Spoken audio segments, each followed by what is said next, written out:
फडणवीस को भेटिले उद्धव आरंभ हेलाणी चर्चा। शीतरे भी सरगरम महाराष्ट्र राजनीति।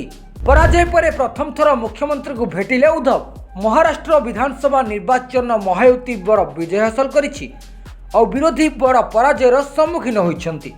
और विशेषकर पराजय पर उद्धव ठाकरे शिवसेना ईवीएम उपर प्रश्न उठाइबारे लागिछि। किंतु ए सब भितर प्रथम थर पर उद्धव ठाकरे महाराष्ट्र मुख्यमंत्री तथा बीजेपी वरिष्ठ नेता देवेंद्र फडणवीस को नागपुर में भेटिछन्ति। उद्धव ठाकरे पुओ आदित्य ठाकरे बापा सहित बैठक में उपस्थित रही। महाराष्ट्र स्वार्थ पर एकाठी काम करने उद्देश्य एपरी भेटघाट होता आदित्य कहते। ओर्लीरू विजयी होता आदित्य ठाकरे कहते आज आम दलर मुखिया उद्धव ठाकरे मुख्यमंत्री फडणवीस और विधानसभा बाचस्पति राहुल नरवेर को भेटिछन्ति। आमे जहाँ भी करिछु ताहा आगकू गोटिए पाद बढ़ाइबा सह समान। उभय पक्ष राजनीतिक बलिष्ठता देखाइबा सह एकाठी महाराष्ट्र स्वार्थ पई कार्य करिबा दरकार।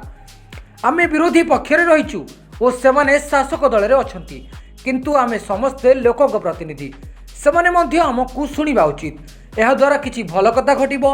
विधान भवन ने थिबा फडणवीस कप चैम्बर रे उद्धव ठाकरे तांकू भेटिछन्ति। वर्तमान एबे सेठारे शीत अधिवेशन चलिछि। भेटघाट समय महायुतिर विजय पई उद्धव ठाकरे शुभेच्छा मध्य जणाइछन्ति। Bureau report Odia news tube.